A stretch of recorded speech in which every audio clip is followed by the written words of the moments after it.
Okay, so hello and welcome back. So today we're going to take a look at the Maginot Line, actually a good idea, by the histograph, if I'm saying that correctly. The original video is in the description. Please go check that out. Otherwise, as you can see, the video is actually pretty short. It's only around 10 minutes or 11 minutes. So I will only probably turn this into a 30-minute video instead of an hour video, knowing myself. So we're going to take a look at this Maginot Line. Um, it's not as bad as everyone thinks, but that's what the video is for, and then I will add my commentary on top of that. So without further ado, let's get to it. The Germans have reached Holland. Good Lord. How on earth did they manage to do that? I could have sworn that they would never break through the Maginot Line. Quite right, sir. They didn't. They went round the side. I see. They what? They went round the side. When people talk about the Second World War, something that comes up a lot is the idea that the Maginot Line was a bit of a joke. Built at vast expense to protect France from German invasion, the Maginot was made redundant by the Germans simply going around, or at least that's what you might think if internet memes were anything to go by. It's not just internet memes. You play Hearts of Iron, you play any video game, your old Maginot Line will always come up. Now, there's a very key and important thing. They always say they go around it, okay? I want you to just think about that for a minute. Why did they have to go around it? Come up later in this video. It turns out though, the Maginot was perhaps much more successful than you might have first thought. To properly assess the Maginot Line's performance, we need to first understand how it came about and what it was designed to achieve. To do this, we need to go all the way back to 1916 and one of the First World War's most titanic battles, Verdun.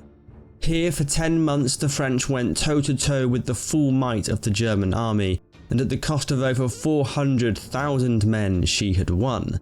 It was the defining victory of the Great War for France and became an incredibly important symbol for the nation during the 1920s and 30s, similar to how post-war Britain has come to regard Dunkirk and the Battle of Britain as defining moments in its national story.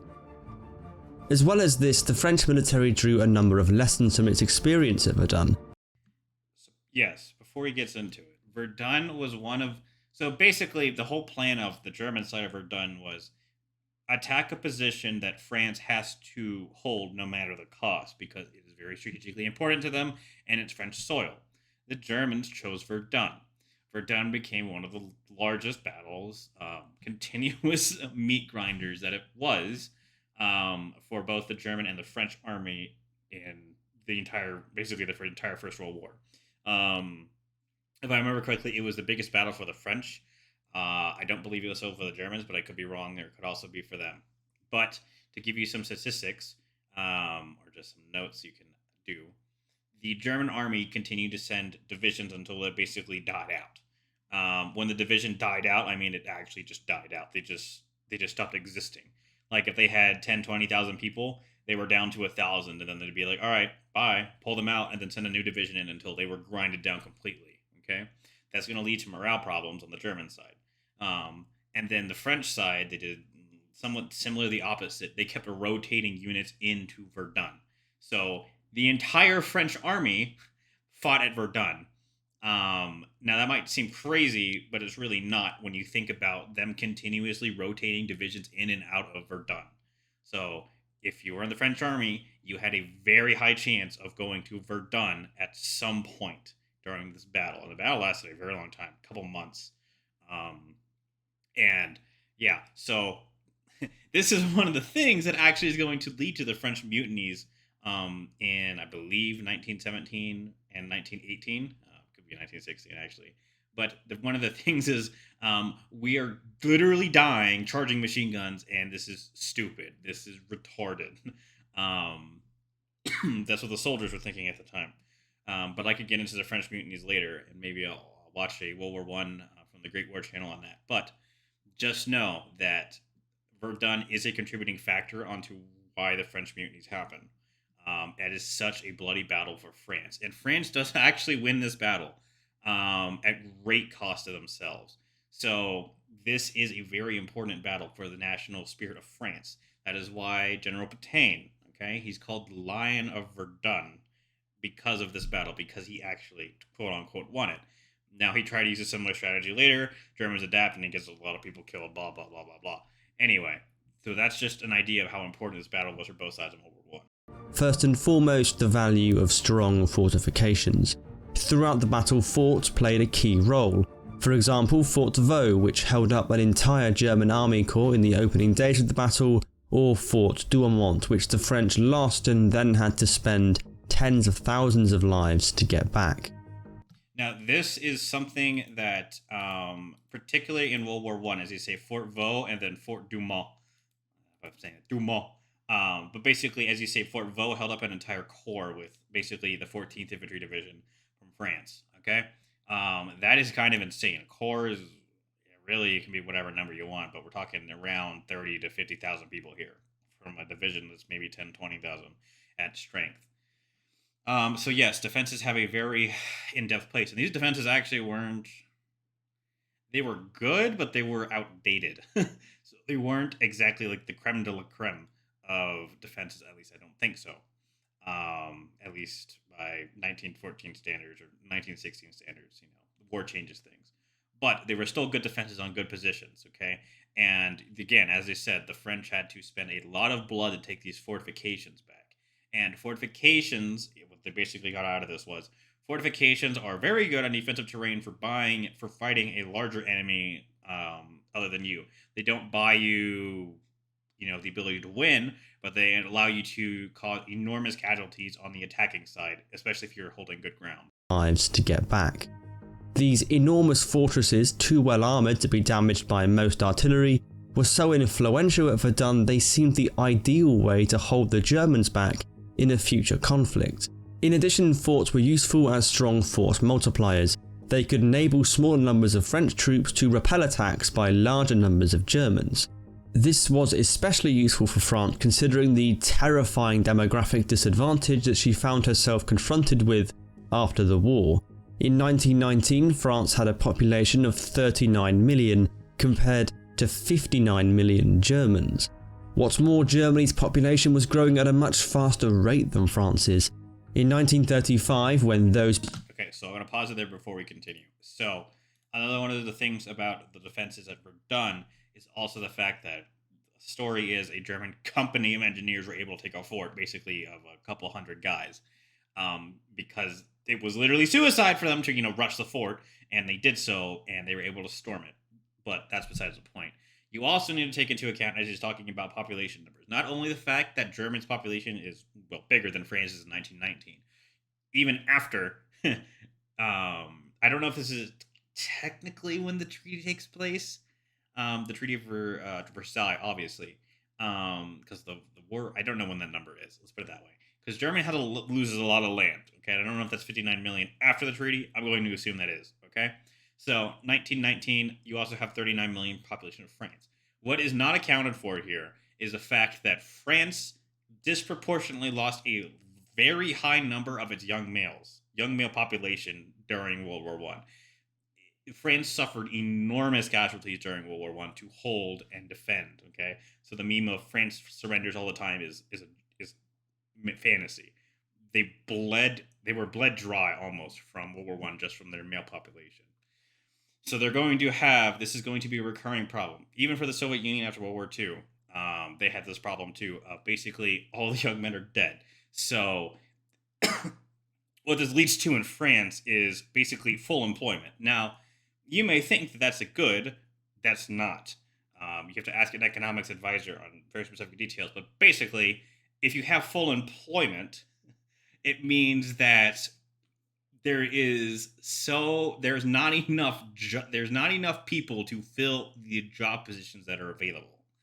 Okay, so that means workers' pay you have to start paying workers, a lot of money. Okay, and blah blah blah blah. Memes of workers should get more money and stuff, but you have to start paying them a lot more money because literally the only other choice. I mean, you don't have a choice. You either pay more money or you don't have a dude to work for you. Okay.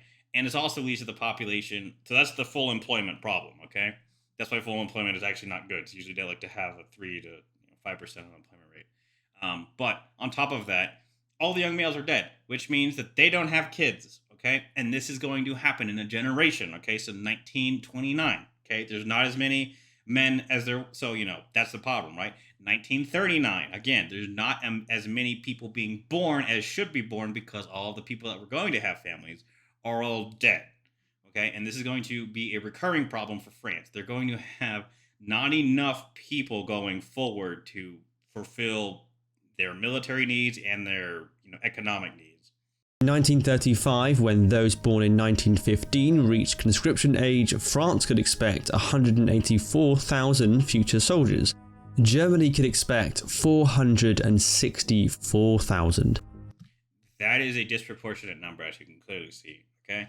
And that's how many men they could probably get in that year from conscription. That's not a lot of men for France, right? So again, these disproportionate numbers are going. This is why that's going to lead them to a defensive mindset. Because again, how are you going to stop the hordes of Germans when you only have 184,000 versus 464,000 that you can call up per year? This made it obvious that France couldn't hope to match Germany's numbers in any future conflict and couldn't afford to fight another battle as costly as Verdun.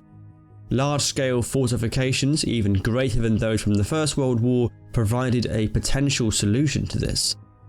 This was certainly the view of Marshal Philippe Pétain, the man who had commanded the French army at Verdun.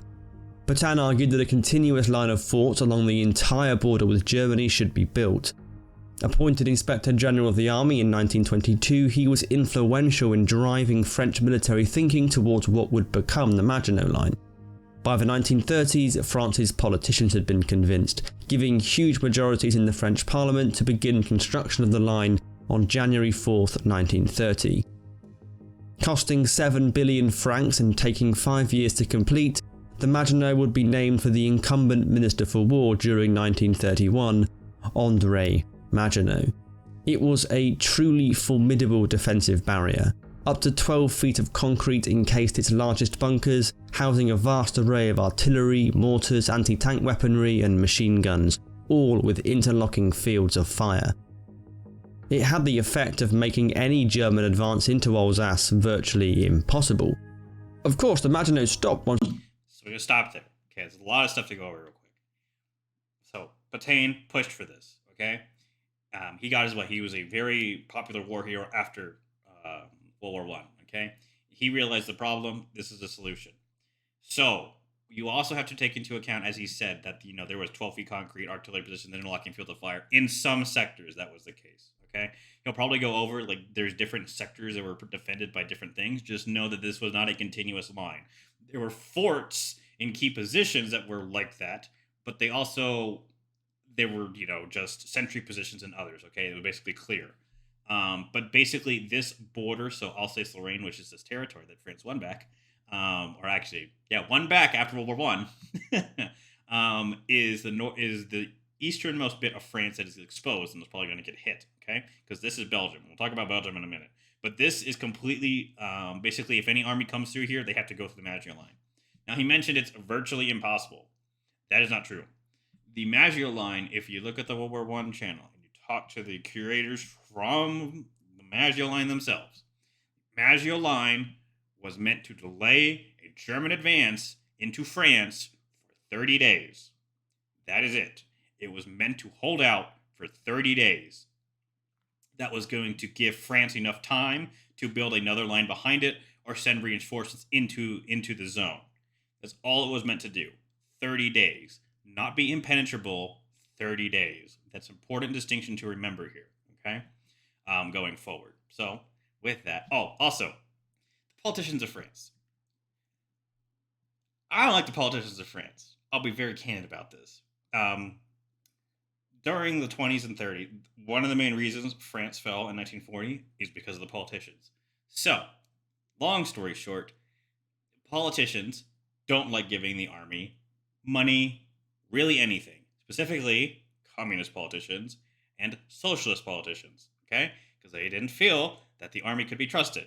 If the army got money and was, an actual good force, it could coup the government. This was the thinking at the time, so let's go with it. Charles de Gaulle wanted see if this sounds familiar. He wanted a mobile force of tanks with mechanized infantry that could respond with speed and firepower and initiative and could counter blows and punch through enemy lines. Does that sound familiar? Because that's a Panther division. He wanted that. Okay, he was a colonel at the time. He also had a few other. Leclerc also was on his side, and he also had ideas about this.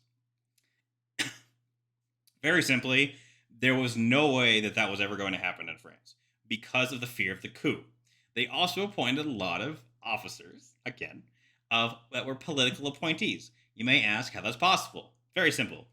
If you are an officer and your political leanings are socialist in nature, and you have some political connections, you can get promoted. And versus other people that don't have those political connections and are conservative in the French government at this time. And they get shunned, and their ideas are shunned. So if you start, that's how you get a political officer. That happened a lot, and it leads to the officer corps in 1940, which utterly failed France. Let's not be candid about this. The officer corps utterly failed France, especially the generals and even the mid-level guys. Okay, Leclerc and de Gaulle are some of the exceptions here. Okay, but that's the political situation also. So also, you basically have the ability to build forts with conscripts also, because the political people did not want a standing army because a standing army could be used for a coup.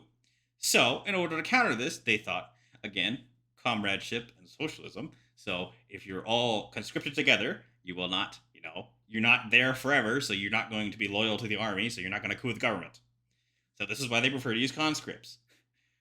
Problem with conscripts is, nobody really wants to go do it. All you need to go do is look at South Korea today, okay? There's a lot of people that, don't like it. Besides that, the French army has a problem of it can't change doctrines. I'm going way off topic here, but I'm pretty sure that's what you're here for anyway. So, they had a conscript, okay? This conscript is only usually for 2 years, okay? That's not a lot of time. Any military guys out there, 2 years is not a lot of time to train a soldier. 2 years, okay, by the way, those 2 years are not only to train a soldier in his job, those 2 years are for his job for the rest of his time as a reservist for the next 20, 30, 40 years, because that's how long France had conscription for. At least you could be called up for. So, in those 2 years, you had to do that. Then, the politicians had a great idea of lowering it to 1 year of service.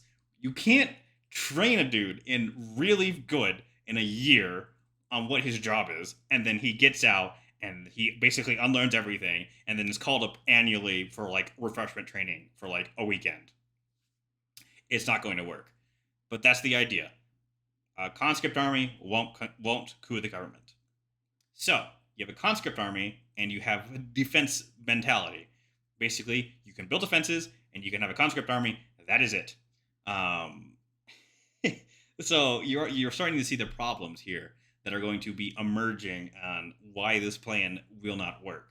If de Gaulle got his way, obviously, right, and France was able to have a strong mobile force, and the Maginot Line was there with a bunch of conscripts in it, it wouldn't really be that big of a deal, right? Because, the mobile force can deal with any incursions that are happening in Belgium. And the Maginot Line is obviously going to sit there with conscripts. The conscripts don't need to be very well trained, right? They need to be trained, but not very well. They don't need to be like the premier troops, because, again, they're sitting in a fortified position, shooting artillery shells at people. But your good guys can be in the mobile force, blah, blah, blah, blah, blah. That's a very long story on the political situation and the military situation all going forward, okay? The last thing I'll add on that military situation is France, if you have a guy for a year, you can't change doctrine. You can't do you can't be like, oh yeah, by the way, when you come back, for your refresher training in a year, we're going to teach you entirely new tactics on how to charge this machine gun, or we're going to change how you move and shoot, move and communicate. We're going to change all of that. We're going to change the squad structure of how the NCOs, who does what. We're going to change the platoon. You can't do that. What you train the guy to do, you can't untrain him and learn something new in a weekend or a week. I think it was for refresher training. Yeah, these problems are going to compact. So let's continue the video after I rambled for 15 minutes. Once it was west of Luxembourg, which left the wide open plains in Belgium and northern France undefended. Now, this wasn't some amateurish mistake, but actually central to French plans for confronting Germany. With the direct border to Germany closed off by the Maginot, the bulk of the French army could advance into Belgium and take up positions on the Meuse River and Albert Canal, which would be fortified in advance by Belgium. This would form a continuous defensive line running from Switzerland to the coast. And this makes sense, okay? Belgium is technically, after World War I, Belgium is in an alliance. It does not go back to neutrality. It is in an alliance with France, okay? If they know Germany is going to mobilize, Belgium mobilizes at the same time, okay? That means all Belgian forces at this time, at least their plan, fall back to the canal like they did in the First World War. Well, that didn't really work that time because it got overrun, but again, defend these positions with fortifications and wait for the French army. The French army is going to immediately, with all of their best troops, with everything they have, they're going to immediately rush to the positions of the Belgians, okay, dig in on this line. They have the Maginot Line in the east, and on the west side, they have the professional troops. That leaves this key sector in the middle, the only place that they could possibly punch through. We'll get to this. You may notice that this plan leaves the Ardennes forest in the centre of this line rather under-defended. Well, so far as Marshal Pétain and the rest of the French army were concerned, the area was just not dangerous. With hindsight, we know the bulk of Germany's attack came through this region, so the question remains as to why the French army didn't see the danger. Again, this comes back to French experience in the First World War, where tanks and other armoured vehicles struggled to move through difficult terrain, which the Ardennes, with its rolling hills and dense woodland, certainly represented. Considering how difficult attacks of any kind had been on the Western Front during the First War, it was simply inconceivable that the Germans would attempt to push through the Ardennes, so the region was not really a priority. The French hoped that when the Germans attacked, they would find themselves hemmed in by strong fortified lines in all viable directions of advance. So let's talk about the Ardennes force, okay? This statement, it's not possible or it's very unlikely that the enemy will use this or go through this sector, has been the downfall of a lot of countries, I'll put it that way. It's not possible to do that, and they do it. So this is on the French army. Now, you do have to take in mind that, as you said, the experience of the French army was that tanks were slow and they couldn't possibly get through the Ardennes forest, okay? However, I will tell you, French officers in the region were like, maybe we should defend the region because it's probably possible. I guarantee you there were low-level officers and mid-ranking officers that were saying this, but the French army, high command was like, that's not possible. But another key factor is that the reason they also thought it was very unlikely they would do this was because when you have to go through the Ardennes forest, you are on a single-lane road, completely exposed to air cover, and you cannot move very fast at all. So, if the French or the British Air Force, at this point, during World War II, during the Battle of France, were in this region, and they scouted it, like they should have, they would have seen the entire German army, those German armies, going through the Ardennes and bombed the ever-living crap out of them, okay? And the Germans knew this. They were very fearful of that happening because it could decimate the entire plan altogether. But it didn't happen because of the British and French leadership and competence. But that was another reason why the Germans had the reason for being very scared to do this, and it was a very high-risk plan. It was not low-risk, it was a very high-risk plan. And the French thought, well, it's a very high risk for them to do it. We'll probably see them so we can send reinforcements in there. And then they don't do that. Allowing the Allies to grind their opponents down over time, just like the First War. This approach was made possible by virtue of France's alliance with Belgium, dating back to 1914. With the two nations working closely together, French troops would fight from well-prepared positions occupied weeks in advance. The alliance with Belgium is also why the Maginot only extended along the direct border with Germany.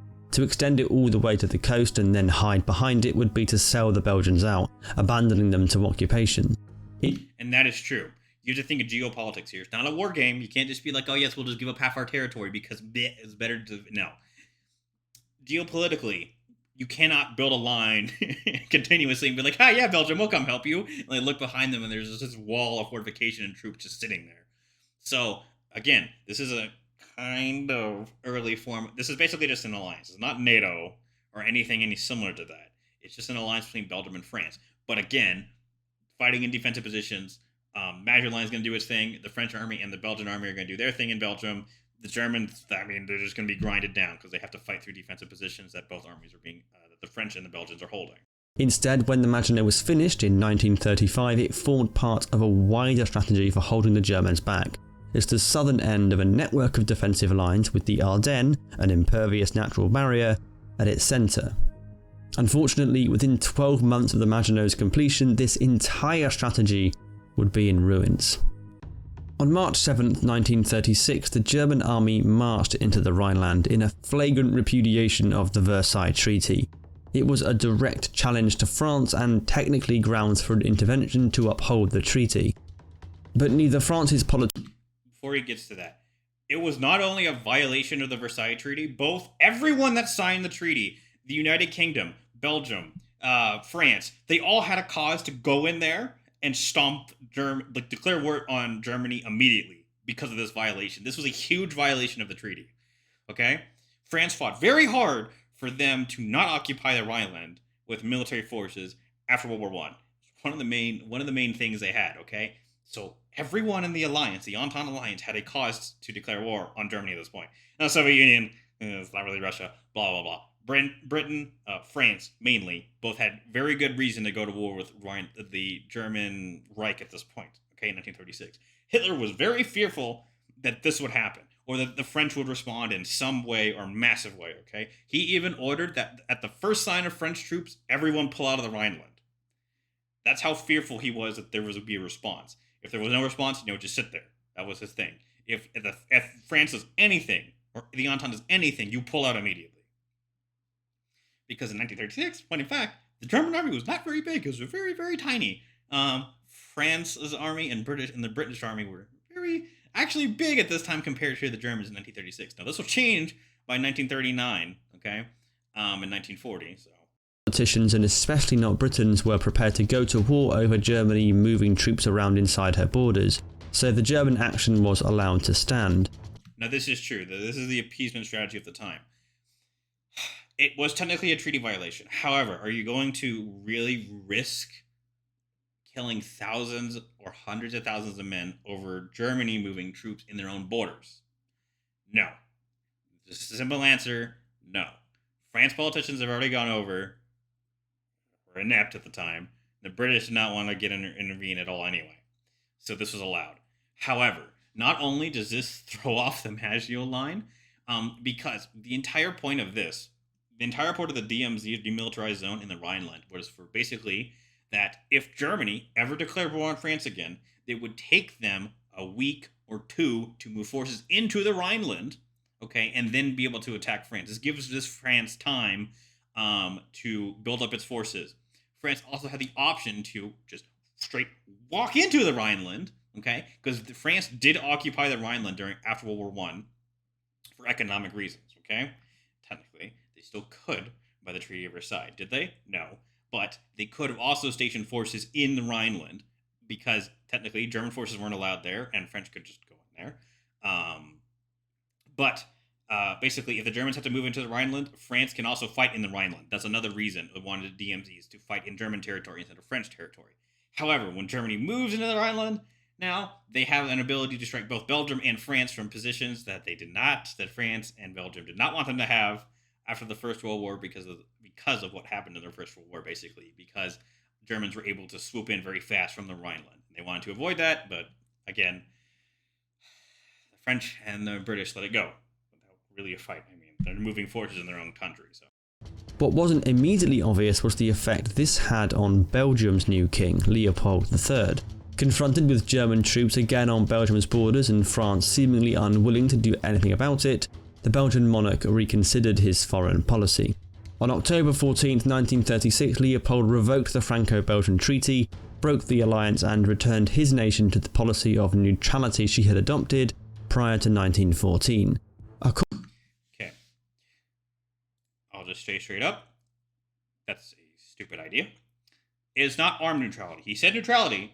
It is not armed neutrality. It is not the same thing as Swiss armed neutrality, okay? The Swiss people and nation will put their money where their mouth is.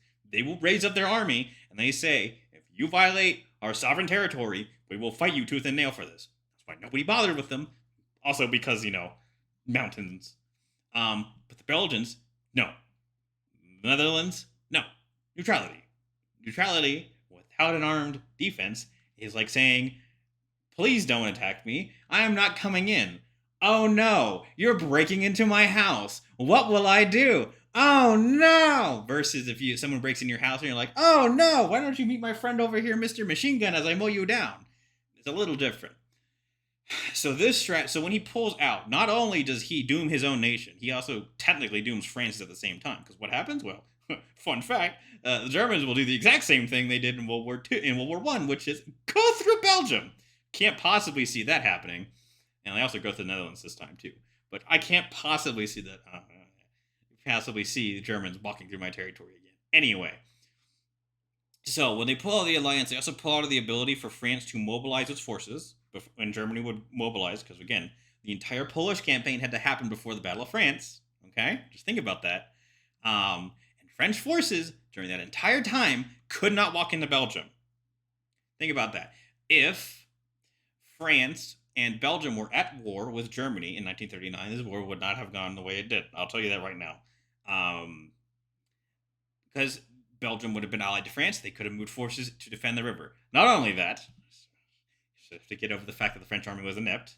High command was inept, not the regular soldier. The regular soldiers were pretty good. If they actually advanced into the west sector of Germany during 1939, which they technically did and then stopped because they were scared. But if they did, Germany really had 20 divisions versus 140-ish divisions that the British were also able to bring in, the Belgians and the French. And just steamroll Germany on the west side, which was what the Polish plan was for them to do, which was basically just plan west, hold out as long as we can so that France can possibly relieve us. As you see, when Belgium pulls out, all of that goes out the window. No troops can be deployed in Belgium. No saving Poland. No Belgium saying, neutrality is great. We're just going to sit here and not build our army or defenses and prepare to get, actually schwacked again. 1914. According to Alistair Horn, for France this meant that in the event of war she could not enter Belgium until Hitler had already invaded. In one stroke, the whole of her Maginot Line strategy lay in fragments. Either she would have to meet the invading Germans somewhere on the defenceless Flemish plains, or prepare to meet them once again on French soil. Needless to say, that is not an option. Politically, that's not an option. They have to fight in Belgium. They cannot fight in their home soil. They lost so much during World War I, they have no choice but to go into Belgium and fight in unfavorable terrain to stop the Germans that are invading Belgium, because Belgium decided to pull out of the alliance. Probably going to get a lot of heat from Belgians saying that. Really did. I mean, there is no other option. It's just like I see it for France, okay? Like, France, your officer corps in 1940 was very bad. Expletive. Belgium, you pulled out of a treaty that really would have saved you. So, again, France cannot fight. The France cannot fight on its own soil. That's not an option. They must go into Belgium. Now they're going to have to fight from weak positions in Belgium. Soil. Determined to avoid a battle on home soil, the French opted for the first of these two options and led a mad dash into Belgium when the Germans invaded on May 10th, 1940. With less time to establish defences, they were only able to advance to a line centred on the River Deal and were unable to support Belgian defences on the Albert Canal. By the time the Allies properly arrived and dug in, however, their advance had been made redundant by their opponents driving 3 Panzer Corps through the Ardennes and across the Meuse at Sidon, Dinant and Montame. And this is true. You can see the BEF here. You can see the 7th, 1st, 9th, 6th, 2nd. All these units are French. That's how big the French army is compared to the British Expeditionary Force. This force is very highly trained and really could go toe-to-toe with the Panzer divisions in 1940. They really could go and probably win. But they're not that big, okay? Also, the fact that this whole thing happened because the plans got leaked. The German general in command of the operation actually wanted to do Schlieffen Mark II, basically, except go through the Netherlands first. Go through the Netherlands and then push very slowly through Belgium. However, those plans got intercepted because some dude got shot down and the plans were all there. And they're like, we'll pick them up. And then they had to change the plan on the fly. That's when Guderian and other generals suggested that they punch through the Ardennes and go down this way because really they had to come up with a plan of some kind. And it worked. The rest, as they say, is history. Ultimately, what torpedoed the French plans for World War II was not the Maginot Line, which fulfilled its intended function of funneling the German attack into Belgium, it was the assumption that panzer divisions couldn't go through the Ardennes. This was something the French had been warned about the previous year when Winston Churchill visited Paris informally in August 1939. Over lunch with General Georges, Deputy Commander-in-Chief of the French Army, Churchill argued that the Ardennes should not be assumed to be impassable and that the dense tree cover would offer German tank columns concealment from the air. So, yeah. It's pretty damning evidence when you hear that, right? It does technically offer concealment from aircraft, quote unquote, kind of. Not really, but yeah. You could bomb. I mean, there's one road. It's either one road or go through forest. And let me tell you, the tanks in 1940 are not going through the forest. So, again, infantry can spot, recon can spot, high-level aircraft can spot.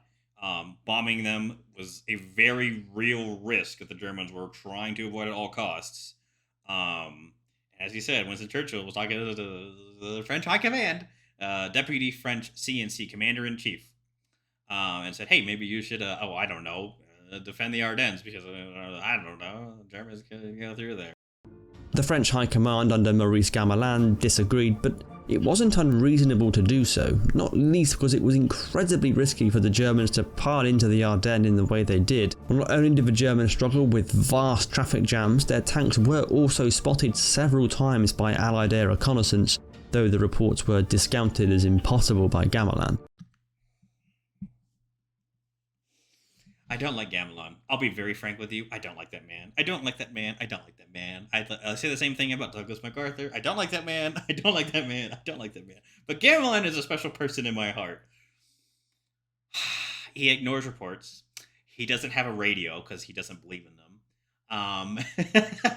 He only accepts messages from runners. And he's running the entire French operation by runners. So I could get into a whole story of Gamelin. He's one of the reasons France loses. Had Allied bombers attacked the columns of tanks as they snaked their way through the forest, and had the Allies not sent their entire strategic reserve to the Netherlands, General Guderian's push through the Ardennes could have ended easily in disaster. Not only could have ended easily in disaster, more than likely would have ended in complete disaster.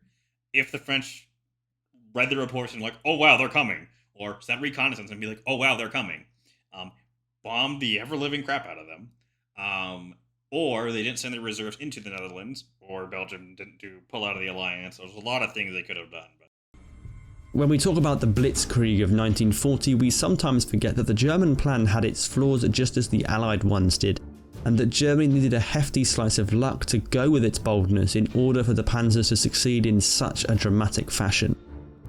As for the Maginot Line, if anything, France's mistake was not building more of it to cover the Ardennes.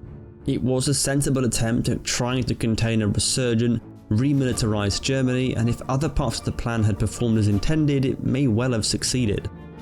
France fell in 1940 for a variety of reasons. It was the perfect storm of German aggression and recklessness, and Allied lethargy and incompetence on an operational and tactical level. I firmly agree with everything he just said there. There's a variety of reasons, and yeah. I will also agree that if they even extended it again into the Ardennes forest, things could have been very different. But again, this is a lot more cost. You would have had to have less equipment for the actual French army, but it turned out not to be needed, really, because they all got surrounded and killed anyway. So if they did build this line, things could have turned out differently. But the two divisions that were here were getting hammered. They were not very good. Okay. They were reservist divisions, and they broke in the face of panzer divisions and ran. Okay, let's think about this. Even if they were good divisions, what do they have? Around 12 anti-tank guns versus 3 panzer divisions, punching through them, hitting them with absolutely everything they have, including air power, and crossing the river. It didn't matter what divisions were there. Even if the divisions were very good and stood their ground, they would have been annihilated. So the 2 reservist divisions broke and ran against that onslaught. So if they had defenses, maybe it could have turned out differently. May well have succeeded. France fell in 1940 for a variety of reasons. It was the perfect storm of German aggression and recklessness, and Allied lethargy and incompetence on an operational and tactical level. The Maginot Line, however, did its job. It's a shame that others did not. As always, and that's true enough, right? Maginot Line did its job. It didn't only just hold; it held for more than 30 days. So wasn't actually a bad idea to have that. And yeah, so that's the end of the video. So hopefully you like me rambling. I don't know how long this video turned out to be, probably 30 minutes because I talk too much. So if you like this video, please subscribe and like the video. Again, the original video's in the description if you'd like to go check that one out. And don't listen to me talk for 40 minutes. Otherwise, I will see you people next time. And have a good rest of your day.